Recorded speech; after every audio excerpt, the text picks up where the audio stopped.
So tonight we're going to talk about, I think you've heard this before, how Mamaroneck streets got their names. And as we all travel around Mamaroneck, the street signs reflect the history of the village of Mamaroneck, and also how it developed over the centuries. So tonight we're going to look at the types of street names that we have, kind of categories of street names, and we're going to look at them in three parts.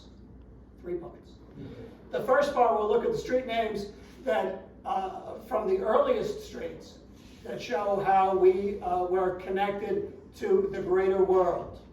So you're here, and you got to get out there somehow connected. So the initial streets did that. Then the second part will be the history part, the local history that's in the names, the prominent families that were involved, the Revolutionary War, the Civil War, all that kind of stuff, where those are reflected. And those are, a lot of them are right around here, where you are sitting, here on Heathcote Hill. And then finally, the third part will be, and if you're still awake by then, the third part will be how Mamaroneck was transformed from estates and farms, like this was a farm, into the modern suburbs that we enjoy so much today. So that's what we're going to do. We're also going to look at the Gilded Age business titans who came and settled here. They were attracted by the waterfront, and they settled in Orienta. Had a lot of nice big places to live there. And we'll also look at the farmers and the other owners of big plots of land that eventually decided to give up the plow, divide them up, and break them up into housing lots so that we could all live here. Wasn't that very nice of them? That was great. So I should actually keep up with this. We'll come back to that. And as we go along, we'll come across some famous people who are connected to Mamaroneck, including James Fenimore Cooper. I'll get to use this anyway. James Fenimore Cooper, the author, who was mentioned earlier. President George Washington shows up on the street signs, and the actress Ethel Barrymore, who was part of the Barrymore family of actors, who also has Mamaroneck connections and got a street sign. But we're going to come back to that later. So let's get going on part one. And you remember what part one was? Links to the larger world. See right over here, it's going to say what we're doing, so that I remember when I look at it, okay? So the first road that we have is the Boston Post Road in black there, which was created on an old Indian trail that went along the waterfront. And then in 1673, the officials decided, hey, we've got to get mail from Boston to New York. How might we do that? Maybe we should have a road and call it the Boston Post Road, so that the folks riding with all the sacks of mail or going in carriages with mail have some place to go up and down between New York and Boston so they can deliver the mail.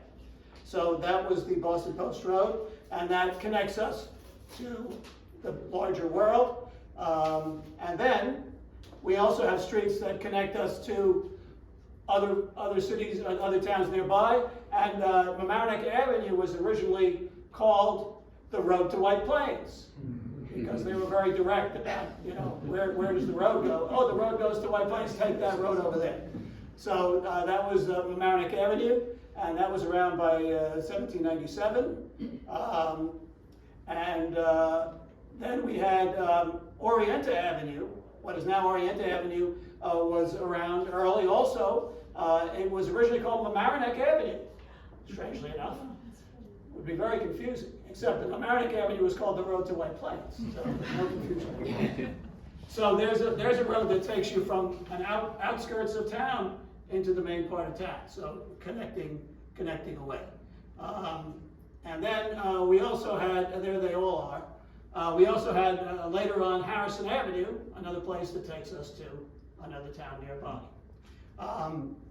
And then in 1848, we did another kind of road that connects us to the greater world, and that is the railroad. The railroad comes here in 1848, and that is the first station house that was here until the current station house was built in 1895. And trains were apparently very smoky back then. So, and they also ran at ground level. So people tended to get run over. That's why they put them up eventually, so people would stop getting run over. So we do have some street names that reflect this. Halstead Avenue was originally Railroad Street, because if you needed to get to the railroad, you took Railroad Street, and they eventually changed it to Halstead. We also still have Depot Place, Station Plaza, and Railroad Way. Now, Railroad Way is over off Fenimore Road. That's where the freight line spur from the New Haven line comes off, and freight trains can come and pull up to Marble Mystery Oil or whatever the industries are there across Fenimore Road. So those are the railroad connections. So we still remember, have signs associating with the railroad. So when the railroad arrived, we had, that gave a spur to some development in here in Mamaroneck. And these green streets are the streets that were added by 1867. They existed by 1867. And you'll notice they are around the station. So you don't have to grab a taxi, take you out to the outskirts. You can just walk to the train station, go to Manhattan. So the ease of access that the train brings prompts development here. Okay, so that's the first part. So we've already made it through one part. And before I go on to the second part, I wanted to just let you know that a lot of the research that this is based on was done by Paul Rheingold, who's a lawyer in Rye, who has written books already about the street names in Rye and the street names in Portchester, and is working on one on the street names in Mamaroneck. And this is the research for that. And he's putting it into a book form. And some of it is also my research into the ages of the streets when they were created. These numbers like 1867, find out when they started appearing on maps. So that's where this stuff comes from. Both of our research focused on Mamaroneck Village. So this is mainly Mamaroneck Village. We get a couple of mentions of the greater Mamaroneck, especially in the early years, but that's where it is coming from. So we did part one, the connections to the greater world, and now on to part two, the notable the streets that reflect our history, and the prominent families, the wars, and all that kind of thing. So we start back in 1661 when it all started with the Europeans coming. John Richbell was a wealthy Long Island merchant, and he came by and made a deal with some Indians to buy Mamaroneck. I'd like to buy Mamaroneck. Is it on sale this week? Let's do it. So we do remember him with Richbell Road near the Mamaroneck High School. And the name Mamaroneck itself is an Indian name. And from our research that we've had previously from Peter, I believe, we know that the translation is the place where we gather. It's not where the fresh water goes into the soil. It's apparently the place where we gather like this. So we also have connected to Richbell's Livingston Avenue off Fenimore Road, named for a prominent New York family that he intermarried. A lot of these big New York family names that come across intermarried with each other because, God forbid, they should marry poor people. Yeah. They got to marry each other. So we also have more recently a new private road that reminds us that we were not here, the first ones here.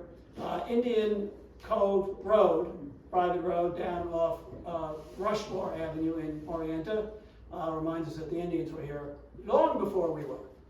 So this mural is, and some of the others I'm going to have tonight, they're in the Mamaroneck Library. You may have seen them. They're much larger than this.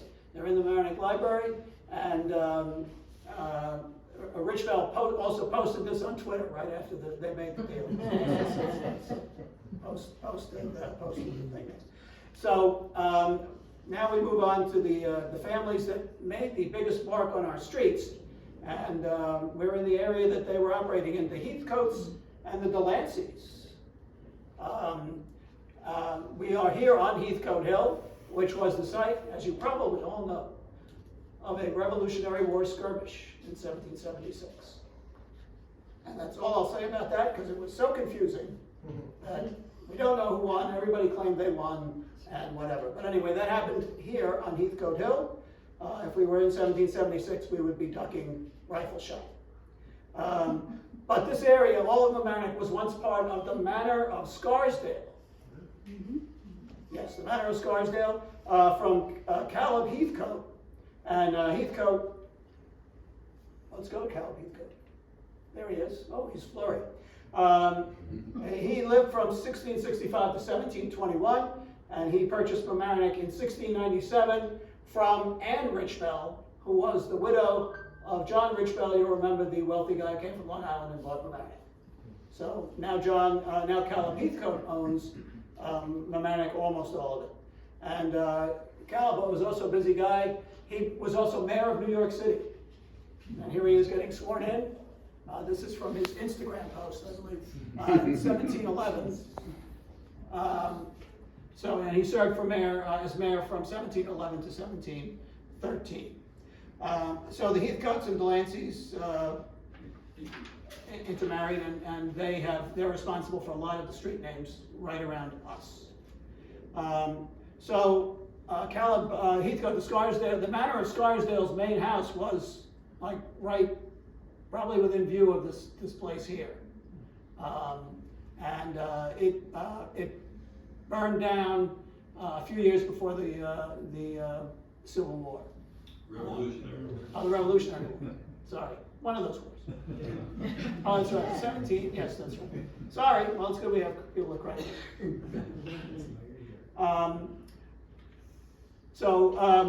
Caleb Heathcote's daughter, Anne Heathcote, there she is. She inherited this part of the Manor of Scarsdale. And she got married to James Delancey, and that's where they come into the picture. And they both lived in the early to mid 1700s. And so they got this property, or they owned this property.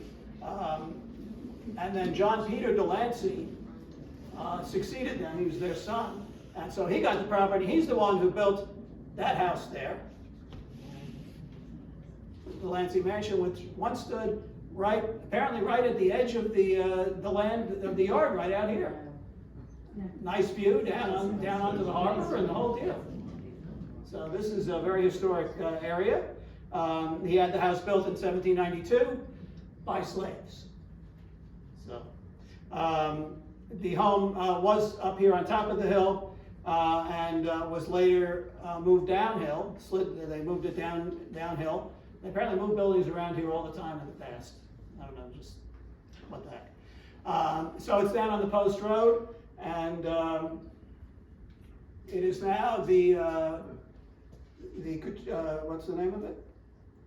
Rosa Cucina Italian Restaurant. At its low point, it had housed a saloon, so it's making its way back up. So that's right on the Post Road, right at the corner there. Back to the Delanceys. In the lead up to the American Revolution, the Delanceys did side with the colonists when they were complaining about British taxation without representation, and such as the Stamp Act. And they were asking for more autonomy for the colonies to rule themselves. Britain said no. So when the Revolutionary War broke out, they sided with the British Crown. They were loyalists, the Delanceys. In fact, John Peter Delancey, who we just saw, served in the British Army, and he rose to captain of the Royal Irish Regiment, and he fought in America in the Revolutionary War. And so if you do stuff like that, they confiscate your land. So the Delancey land was confiscated, but after the war, John Peter went to court and got his land back. Good for him, I guess. And so the Delancey settled back in here, and played a prominent role in the community. They did a lot of good things, like helping to start the public schools and that sort of thing. So we can see them, you've probably seen them just driving over here. The streets that are involved with, that come from them, Heathcote. See, this is why I urged you to sit close, because you have these street names, and if you're back there, you can't see what these are. Anyway, that's Fenimore Road right here, and that's the Post Road right there, and you're right here. So Heathcote Avenue, obviously for the Heathcote family, and then Delancey Avenue for the Delanceys, but they also had a bunch of related families. Bishop Avenue, we think might have been named for Bishop Heathcote Delancey. Let's put it all together. He was a big-time bishop. And then Stanley Avenue was another family that had intermarried in there. Cortlandt Avenue, we think might have been a short version of Van Cortlandt, which was one of the great families. We have Van Cortlandt Manor up in, I think, Yorktown. And they had intermarried a couple of generations earlier, so they were in there. And then we have Monroe Avenue, which is Peter J. Monroe, was the nephew of John Jay, who was the first Chief Justice of the United States. There with the Jay Mansion, all that in Rye, connected with that family. Monroe lived in Larchmont in the Monroe Manor, which was built in 1797. It's on Elm Street, and it's still around. I think they're asking a lot of money. I think it's for sale. So he and his wife had 12 children, which I guess was not was a big thing over there. So they needed a big house. And then the family is related to the Jay Mansion, all this group. So that's the Delanceys, the Heathcotes in brief. But we have one more big connection. The most notable connection is James Fenimore Cooper, who married in. He married John Peter Delancey and Elizabeth Delancey's daughter, Susan Augusta Delancey, in 1811, in that Delancey house, which is now a restaurant. I'm not sure it still looks like that, or if it ever did. But anyway, so that's them. And the young couple did live off and on at the Delancey homestead for a few years early on, until they got their own place, this cottage in Scarsdale on Mamaroneck Road. It is no longer around. The middle school is there, the Scarsdale Middle School is there. But while he was living locally here, Cooper wrote a novel called Precaution, an early novel that nobody remembers. It was inspired, he was imitating Jane Austen and writing about the English gentry, the manners of the English gentry. And then he also wrote The Spy, which was set in the Revolutionary War and made him famous internationally. It was a huge, huge success, and it has some mentions of Mamaroneck in it. So I hear. I have not read it. Has anybody read The Spy? No? Okay. All right. We'll put it right on hold for all of you, so we can get into it. Cooper, of course, has a couple streets here. We have Cooper Avenue in Orienta off Old Post Road. That's Old Post Road, Route 1. And then we have I believe this is in Mamaroneck Town, Cooper Lane. So presumably those are for Cooper. And then there's a couple of places that remind us or that reflect his work. The Leatherstocking Tales, which is I believe 5 novels that he wrote that are combined in that Leatherstocking Tales. And one is Leatherstocking Lane, and where are we here? Oops, sorry, let me go back. So this is Fenimore Road, for those of you in the back who didn't want to sit close enough to see the detail. And this is the New England Thruway, and there's Leatherstocking Lane, and a Leatherstocking Trail, which some of you may have walked. Anybody walked the Leatherstocking Trail? Yeah. So that's another thing about James Fenimore Cooper when you're walking the Leatherstocking Trail. There's a Mohican Road, which maybe lasted the Mohicans, but different spelling. So just thought I'd throw it in there. sounds the same. So aside from the Delanceys, Heathcotes, Coopers, and all those people, we did have some other prominent families that are remembered on our streets. The Guyans, this is in Rheingold, South Barry Avenue, Guyan Drive, and then Guyan Creek, which most of you have been around. And the Guyans are, some of them are still with us, in a sense. They're here. The Guyan burial ground is overlooking Guyan Creek, behind, in one of the backyards, basically, Stewart Avenue, one of the houses on Stewart Avenue. So you can't really... There's a driveway you can walk down. There's a driveway you can walk down? A historical marker there. Really? Yeah. Oh, okay. Yeah. All right, I'm gonna have to go down there sometime. Take a look at it. So they want to arrest you or anything if you go down there? Yeah, I know there's supposed to be a right-of-way. Yeah, no, you can walk right down there. Okay, all right. There's a project for tomorrow. Mike, do we know anything about the contributions of the Guyans? In the community? I don't really, just what we have their prominent family. I do know that in the cemetery, the oldest grave that we can still, that is still legible in terms of the gravestones is William Guyan, who died in 1815, so they were here for a while.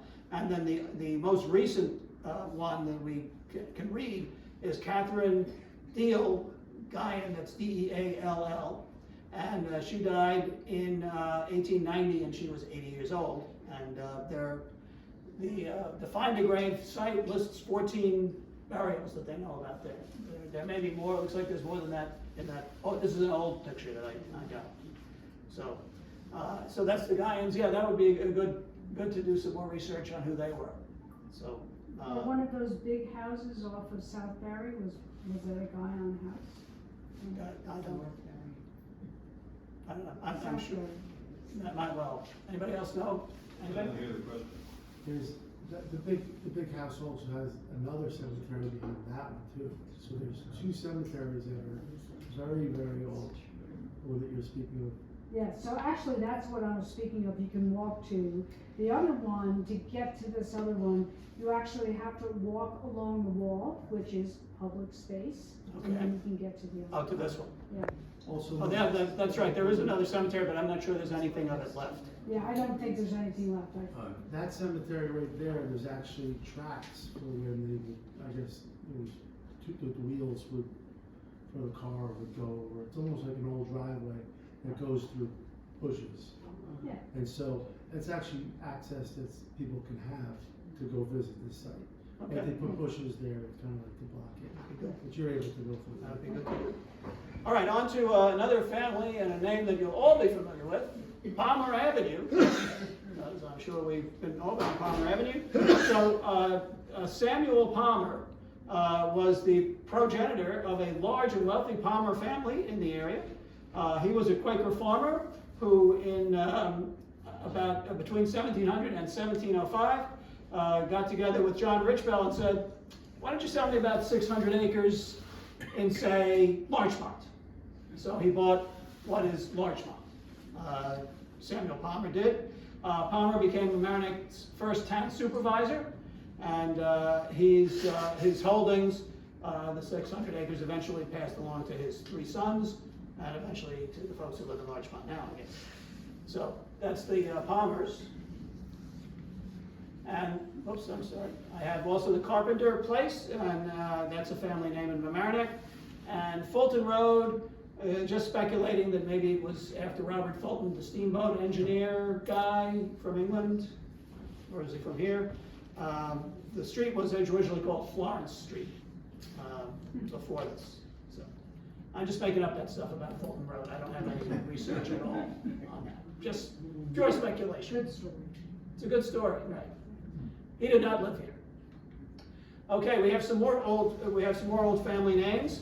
Northrop Avenue, maybe an old family name, and then Hoyt. That's the one that runs that runs along the train there. And Ogden are both old early settler families in Mamaroneck. Then we move on to Washingtonville, and we have Underhill Avenue, which runs by St. Vito's Church. And John B. Underhill was a town supervisor in 1820. So that's probably him. And then Alling, I'm not sure how to pronounce it, Alling Street, anybody know? Okay, it's a small street. Apparently there's another old Mamaroneck family name. And then Saxon Court in Harbor Heights comes from Saxon Woods Park. And that is from William Saxon, who had a sawmill on the upper Mamaroneck River. So that's Saxon. Next time you pass Saxon Wood Park. All right, so that's local historical names. Let's go back to the national historical names. And we have what I'm calling the Founding Fathers Streets. And these are in Washingtonville. And we have, most of them are, we have Jefferson Avenue up here by the train station. We have Washington Street.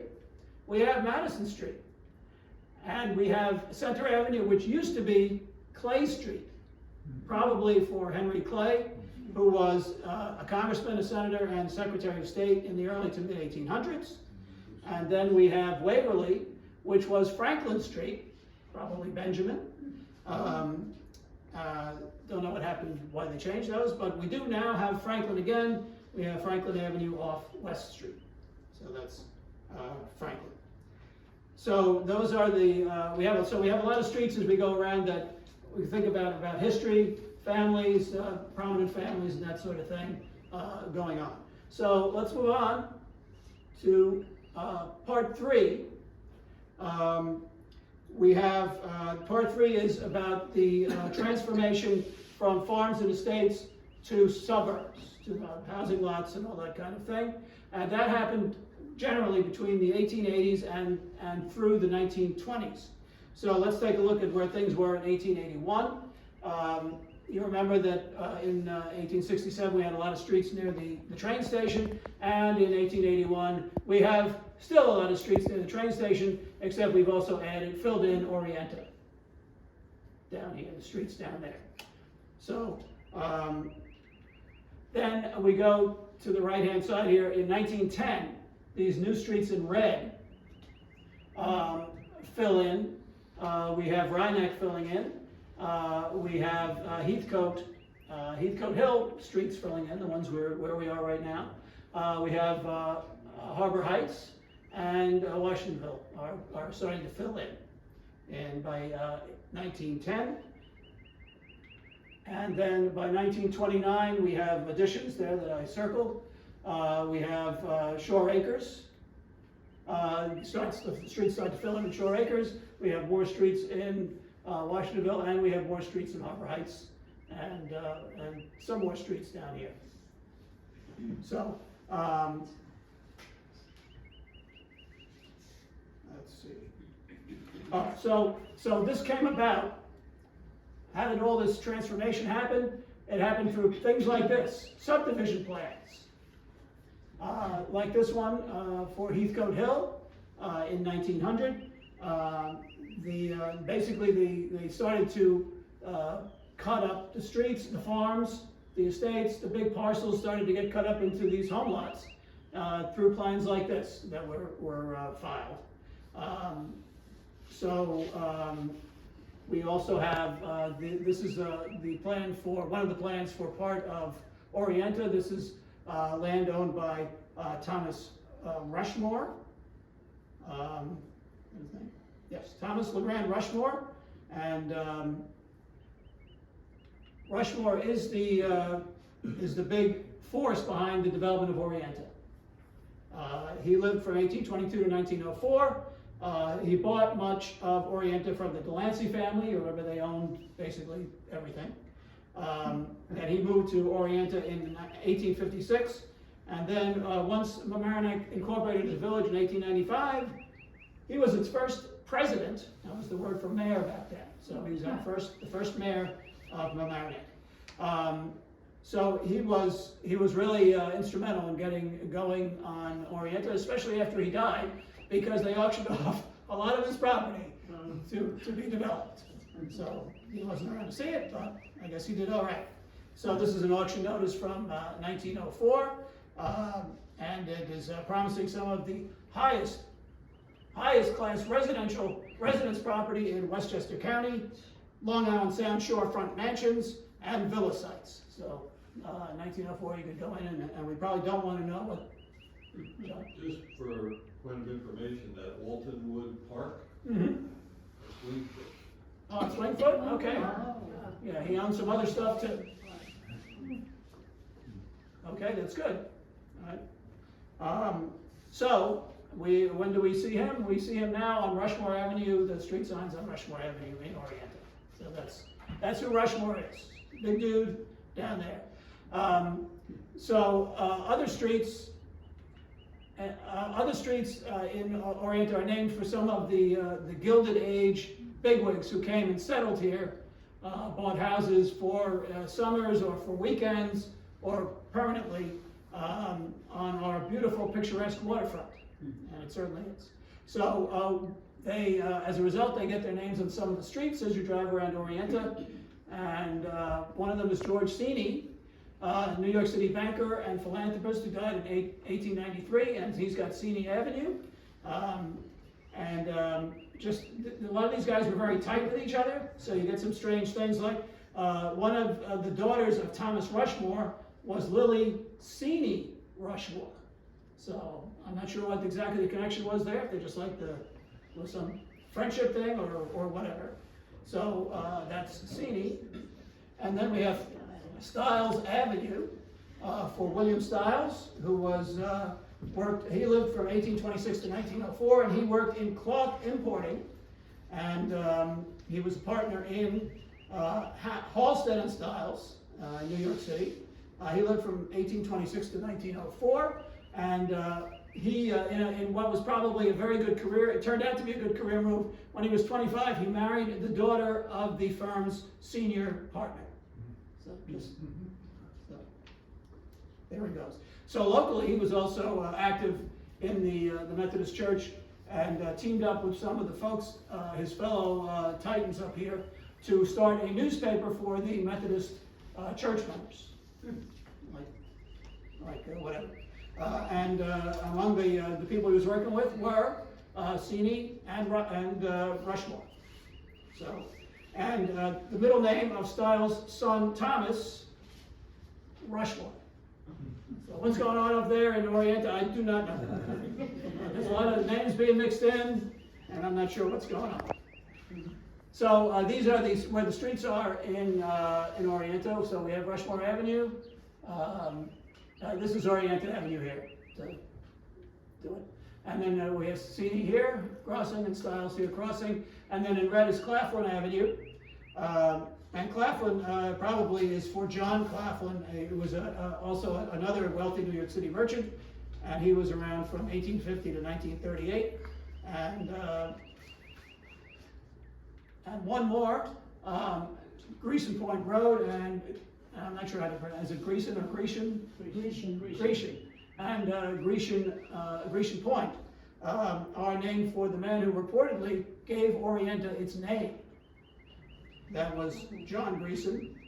He lived until 1886. He was in rubber manufacturing. This is the Industrial Revolution, after all. He got all these kind of strange stuff, manufacturing things.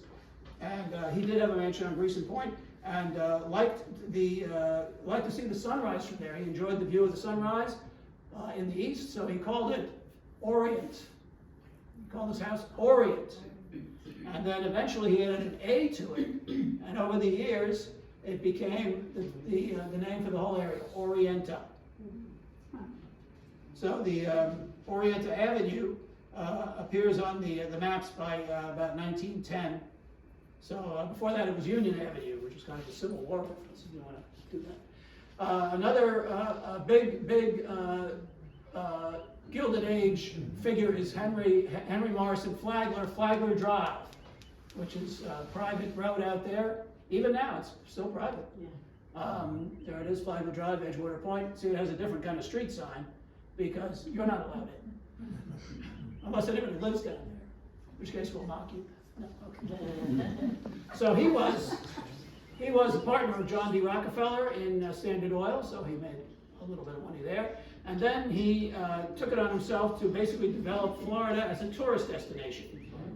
He developed Palm Beach, and he brought the railroad to Key West. Fascinating story about that. The railroad was finally, after 2 or 3 tries, was finally done in by a hurricane in 1938. But if you drive to Key West, the basis for the tracks is still there when you're driving down over to the right. A lot of the part of it is. But the trains didn't make it because of the weather. So, where am I now? Oh, okay. So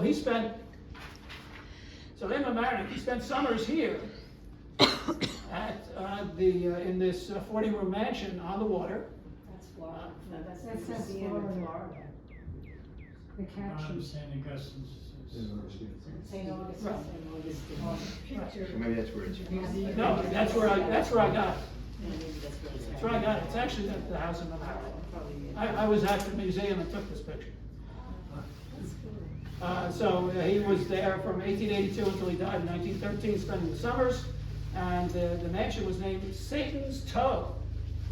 Satan's Toe. And that also is apparently the name of the peninsula it's on. And Edgewater Point is at the end of it. And Satan's Toe was also the name of a novel by James Fenimore Cooper. All this stuff comes together.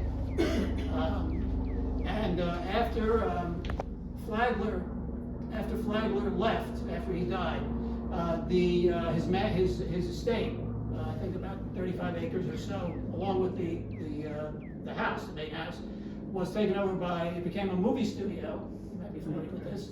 D.W. Griffith, pioneering and controversial movie director, made 12 movies there, and most of them starred the Gish sisters, Dorothee and Lillian Gish. And the two most notable ones from that period are the Orphans of the Storm, which is set in the French Revolution, and not that he was certainly ambitious, and Way Down East, which was a melodrama. And he was there from 1919 to 24, and then had a lot of money troubles, and that was it for the studio, and pretty much for his career, generally. So the mansion itself burned down in 1924, so it's not there anymore.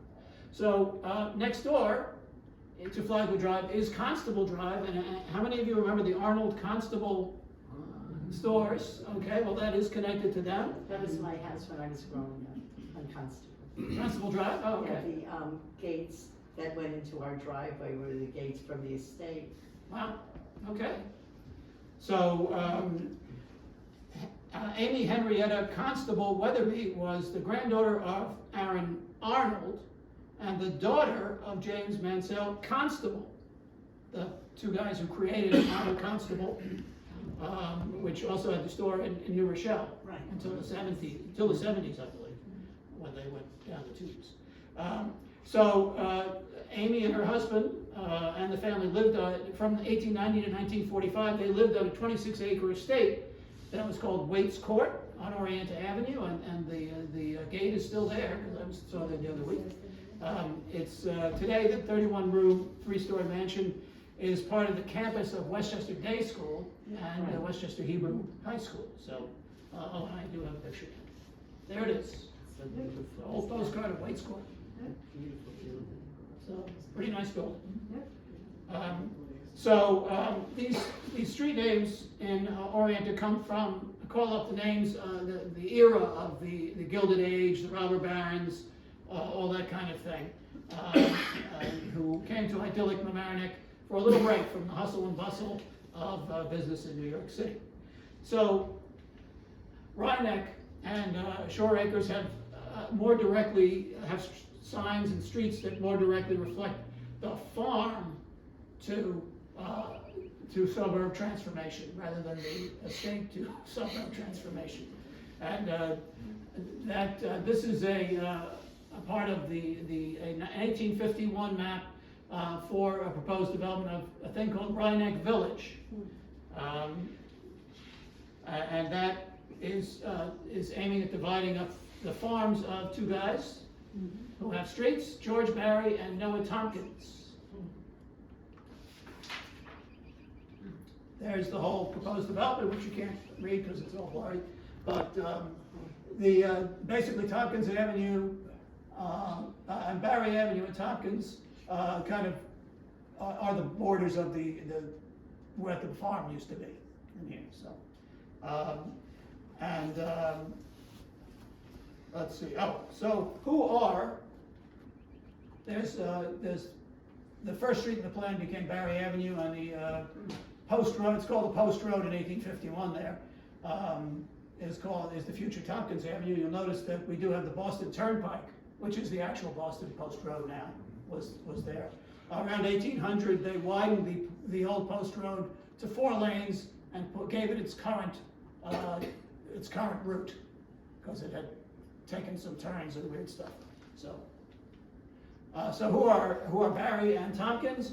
In 1858, we find George Barry. He's among the delegates to a local Democratic convention to select an assembly candidate, and they do. It's Edmund Sutherland.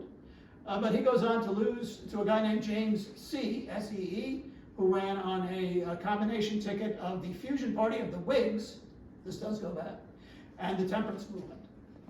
And Barry died in 1866, and that's pretty much all I know about. We do know more about Noah Tompkins. He lived from 1837 to 1891, and during the Civil War, he helped to raise money for the economic relief of families whose sons had gone to fight in the war. So presumably it hurt them not to have the support there. And then when they started drafting local guys, he raised money to buy for bounties to pay substitutes so the local guys wouldn't have to go to war. So there you go. So like the Delanceys, not on exactly the right side of history, making the, but I bet he was very popular here with the families that the sons did not have to go to war. Tompkins also served on the Rheingold School Board. So we have the developers, the farmers, and so on now trying to figure out how to sell these new home lots that they've come up with. So we see a pattern of 3 different approaches to this naming of streets to sell these things. And one of them is to settle here for the idyllic natural beauty of Mamaroneck, with streets like Willow, Cedar, Meadow. This is in that Rheingold Village plan. But around Mamaroneck, you also see Maple, Linden, Sunnyside, Sea Haven, Seven Oaks, Pine Knoll, Sylvan, Tulip Tree, Beach, Pine, Sunset, so on. Beach Avenue isn't even near the beach. So they're just trying to create. They're trying to create a vibe around these things to make them look attractive, like you're moving out into an idyllic pastoral place up here. So the second approach is much more pragmatic. We're just going to tell you what's there and use it as directional things. So we have in this Mamaroneck plan also Bridge Street and Grade Street. There we go, Bridge Street and Grade Street. They both run across the New Haven Line Railroad, which was fairly new at that point. And the railroad ran at street level at that time. So they're just telling you, here's the bridge, over the railroad, to the railroad, or under the railroad, and the grade street at the railroad. So we also see things like Harbor Road, Club Way, Fairway Green, Hampshire Road, so that you can find your country club and make your tea time. So it's very important to have that information out there on the street signs. We do have Winfield Avenue used to be a directional street, would take you to this, which was the Winfield Hotel. Does anybody remember that? No, okay, you're much too young for that. It stood on Mamaroneck Avenue where the thruway entrance is now. And the Winfield Avenue actually ran to that. It used to run through behind Washingtonville, out to Mamaroneck Avenue, and then up Mamaroneck Avenue to where it cuts off now. And where it came to Mamaroneck Avenue is where this was. And it was taken down, this is a 1956 picture, it was taken down to make way for the thruway, which opened in 1958. And the final way that the developers decided to do street signs was, let's just call them after my kids, my grandchildren, my wife, my cousin. We'll just do some first names, and this seems to be particularly true in Rheingold. So we have Laura Joy Circle, which is named after the granddaughters of the developer over there. And then we have Rose Avenue, Edward Place, Lorraine, Bradley, Henry, Florence, Harold, Louis, and so on. Just a lot of first names. So those are the three ways, kind of approaches to the names to sell these things. So we also have, let's do some more prominent families in Rheingold before we move on. And Jensen Avenue, this is Thorwald Jensen was a florist, and he had greenhouses, these greenhouses, on his property, which is now where the CVS is, on East Post Road. He was around he lived from 1844 to 1911, and he served as a Mamaroneck Village trustee, and he was the town excise commissioner. I'm not sure what he was excising, but he was the commissioner. There's also Stewart Avenue for a former landowner there. That's the street that runs behind the cemetery, the Gaian cemetery, burial ground. Then we have this strange streets with S names. Yeah. Well, they all have S names except one of them. Sterling Avenue is named. This is right near the Rheingold High School is over here, Hornet Road.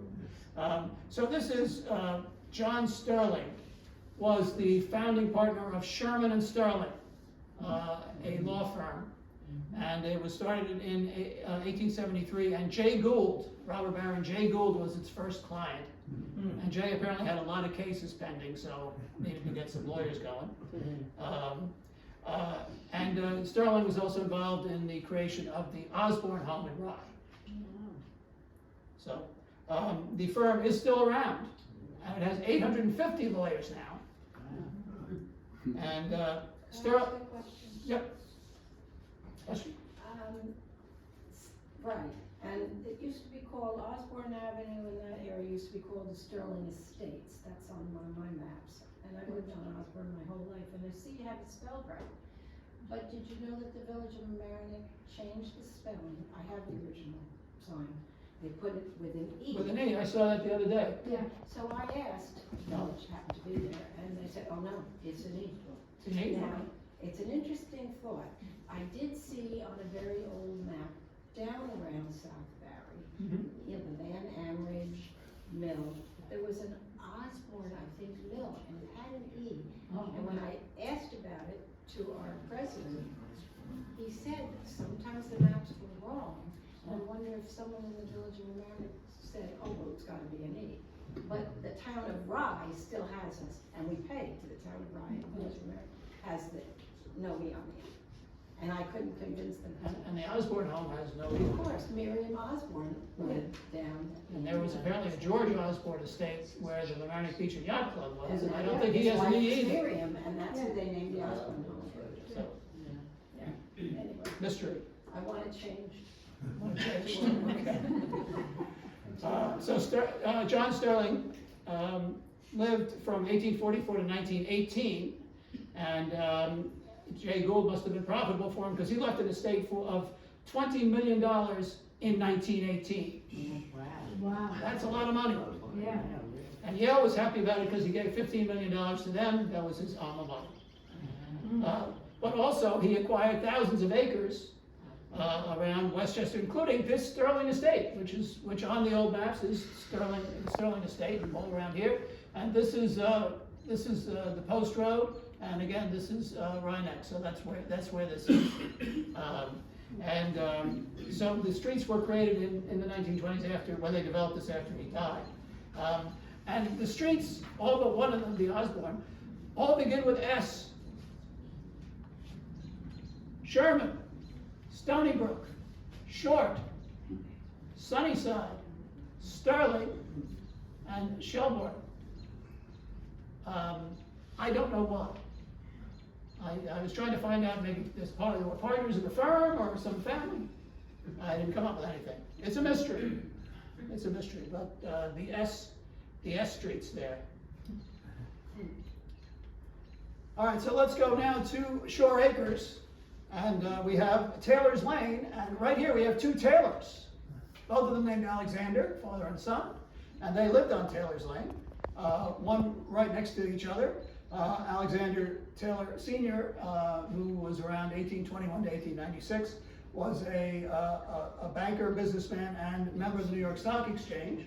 And his son, who lived from 1848 to 1899, not long after his father, was also a member of the New York Stock Exchange, and they had their parcels were right next to each other on Taylor's Lane, and looked out onto the, I'm sure they had a lovely view of the Van Amering Mill Pond. Now here's a celebrity related street name.